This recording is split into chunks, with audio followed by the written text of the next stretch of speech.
Keheningan turun sesaat sebelum pertempuran. Angin berdesir membawa kain dan rambut yang berkibar lembut. Raden Puntadewa melangkah maju, suaranya tenang namun mengandung wibawa.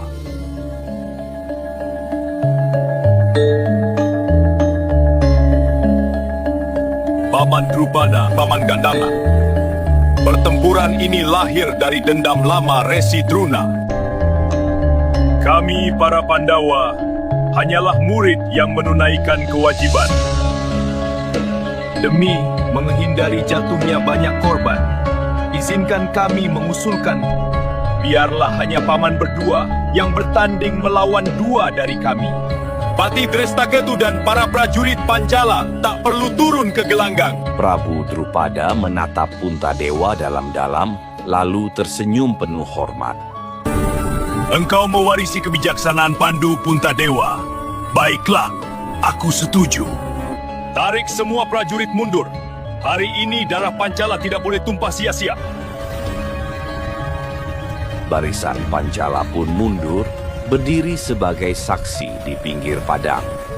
Hening kembali menguasai udara. Raden Bratasena dan Raden Permadi melangkah ke depan, dadanya membusung. Kakang Puntadewa, biarkan aku dan adikku Permadi maju lebih dulu. Bila kami gugur, Kakang boleh turun tangan sendiri. Puntadewa menatap keduanya dengan lembut. Pandawa 5 adalah satu tubuh. Jika kalian kalah, maka aku pun kalah. Menang atau gugur, tak akan terpisahkan. Permadi menunduk dalam.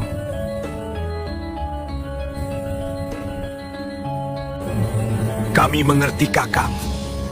Kami hanya ingin menunjukkan bakti kami. Prabu Drupada melangkah maju, suaranya berat namun bergetar oleh kasih. Anak-anakku Bratasena Permadi, hari ini anggaplah aku bukan pamanmu. Aku lawanmu. Jangan ada segan di hati. Begitu pula aku tak akan menahan tangan. Arya Gandamana menimpali dengan nada tegas. Siapa yang ragu di gelanggang, dialah yang akan tumbang lebih dulu. Tunjukkan taringmu, Pandawa! Begitu aba-aba terdengar, Raden Bratasena melangkah maju, tubuhnya yang kekar membungkuk sedikit, lalu melesat seperti banteng menyeruduk. Gandamana menyambut dengan teriakan keras. Berhati-hatilah, Paman. Aku tidak akan sungkan-sungkan melawanmu. Bagus, Bratasena. Keluarkan seluruh kemampuanmu. Jangan mengecewakan pamanmu ini. Suara yang menggema sampai ke perbukitan. Gada mereka beradu. Dentumannya mengguncang udara, membuat burung-burung beterbangan dari pohon debu berhamburan. Setiap kali gada Bratasena berputar, angin menekan keras, menyapu dedaunan kering. Gandamana membalas dengan kekuatan berlipat. Langkahnya berat namun pasti. Keduanya seperti dua gunung bertubrukan, tak ada yang mau bergeser. Benturan mereka menimbulkan getaran hingga kaki kuda di kejauhan berguncang. Setiap pukulan membawa gemuruh, setiap ayunan memercikan tenaga murni. Dentuman terakhir dari gada mereka menggema seperti gong perang. Tanah memercik, angin terbelah oleh putaran gada yang luar biasa cepat. Itu bukan pertarungan penuh, hanya pemanasan, uji tangan dari dua raksasa ksatria yang saling mencintai sebagai keluarga, namun saling menantang sebagai ksatria sejati. Hingga akhirnya gada Gandamana terpental ke kiri. Gada Bratasena terlempar jauh ke belakang, menancap seperti tombak kehilangan arah. Keduanya berdiri tanpa senjata. Justru pada saat itulah pertarungan sejati dimulai. Gandamana mengangguk. Bagus, Bratasena. Sekarang kita akan bertarung yang sesungguhnya. begitu, Paman. Bersiaplah dengan tinjuku ini. Bratasena melesat lebih dulu, tubuhnya bagaikan anak panah yang ditembakkan dari busur raksasa. Tinju sebesar lesung itu melayang deras, pukulan telak menghantam dada Gandamana. Namun, patih tua itu berdiri tegak, tak bergeser sedikit pun, seolah kedua kakinya berakar pada bumi. Aji Ungkal Bener, sebuah laku kanuragan yang menguatkan tulang, urat, dan pijakan, hingga mustahil digeser kekuatan manusia biasa. Bratasena mengerutkan kening. Ini keras sekali, Paman. Gandamana hanya menarik napas pendek. Lalu satu pukulan lurus melesat, ringkas namun nyaris sempurna. Bahu Bratasena terdorong mundur. Sebuah kejadian langka bagi sosok yang hampir tak pernah ditandingi kekuatannya. Bratasena tertawa pendek, penuh gairah. Ini baru terasa, Paman. Seakan tak ingin membuang kesempatan, Gandamana mengangkat telapak tangan.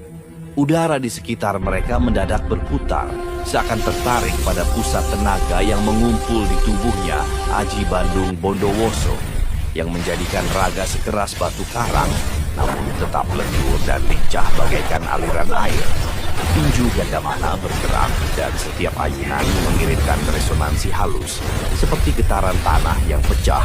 Dari dalam bumi Bratasena menahan salah satunya, tapi gelombangnya menembus lengan dan menghantam dadanya dari balik tulang. Bratasena merentangkan kedua tangan, lalu menarik napas panjang tanah. Di bawah kakinya bergetar halus. Aji ketuk lindu. Getaran dari pusat bumi merambat naik ke tubuhnya. Satu hentakan kaki Bratasena mengguncang tanah. Retakan halus menjalar seperti gelombang gempa. Untuk pertama kalinya Gandamana melompat mundur beberapa lompat. Patih itu mengangguk pelan, sebuah pengakuan tanpa kata. Bratasena, kau memang hebat. Kemudian ia menepuk udara satu kali. Tenaga halus tak terlihat melesat, menghantam tubuh Bratasena. Dalam sekejap, otot-otot sang kesatria muda mengeras napasnya tercekat. Geraknya terkunci. Belabak, Winantol, ajian yang mengancingkan pergerakan lawan tanpa menyentuhnya. Gandamana melangkah mendekat. Napasnya teratur. Bratasena memejamkan mata. Senyum tipis terbit di bibirnya. Dalam hitungan detik, tenaga dalamnya meledak seperti badai yang dipaksa bangkit dari tenang Aji Bayu Seta. Angin menggelung dari tubuhnya, membentuk pusaran dahsyat. Ikat gelabah Winantol pecah keping-keping. Debu, pasir, dan daun kering terangkat, terhempas seperti disambar taufan. Bratasena kembali bebas. Lalu datanglah puncak pertarungan. Gandamana melompat. Tubuhnya seolah didorong tenaga dari perut bumi. Pukulan penuh ajian Bandung Bandawasa menghantam Bratasena dengan kekuatan yang mampu merobohkan tebing. Bratasena terpental menghantam batu besar, hancur berderak di belakangnya. Namun hanya satu tarikan napas berlalu sebelum ia bangkit kembali, tanpa ragu, tanpa gemetar. Seakan tubuhnya turut menolak takdir untuk roboh. Bratasena menyeka debu dari wajahnya. Paman, aku tidak bisa menahan diri lagi. Gandamana tersenyum bangga. Justru itu yang kutunggu, Bratasena. Bratasena mengepalkan tangan. Dari ujung jarinya memancar cahaya putih kekuningan. Kuku Pancanaka memanjang, tajam, berat, namun menyatu dengan tubuhnya.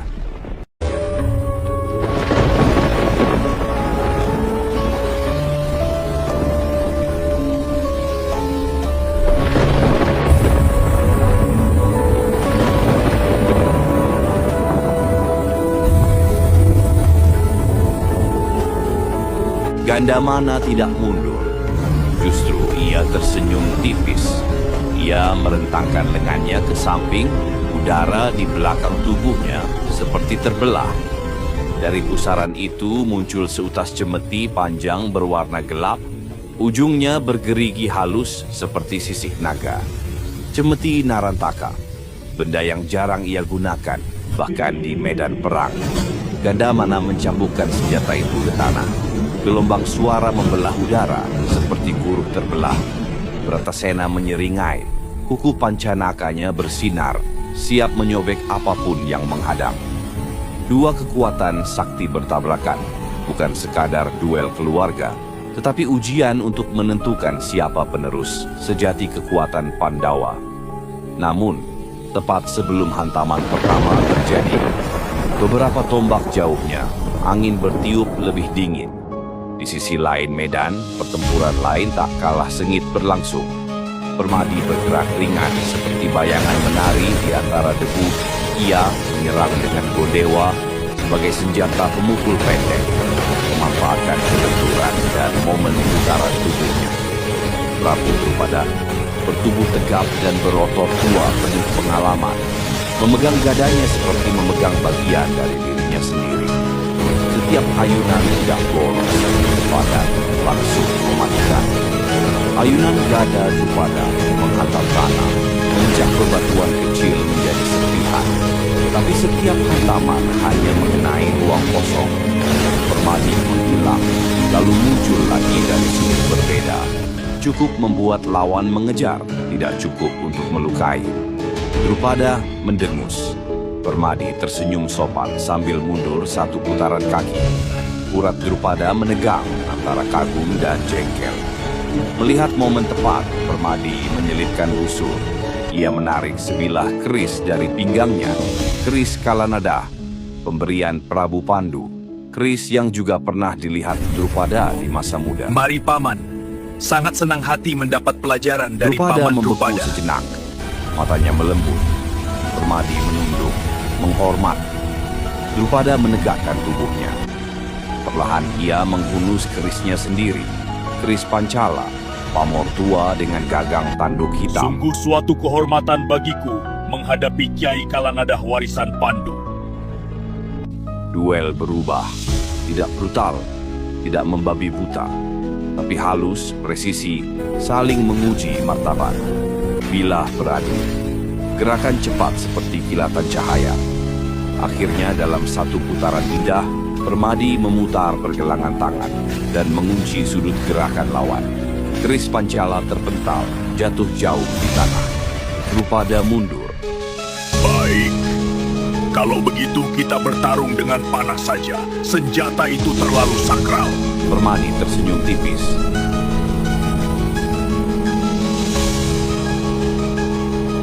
Hamba menuruti kehendak Paman.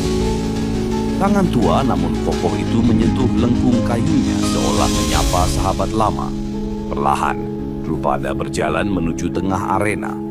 Langkahnya berat namun mantap, menggeser debu tanah sebagai kesatria Pancala.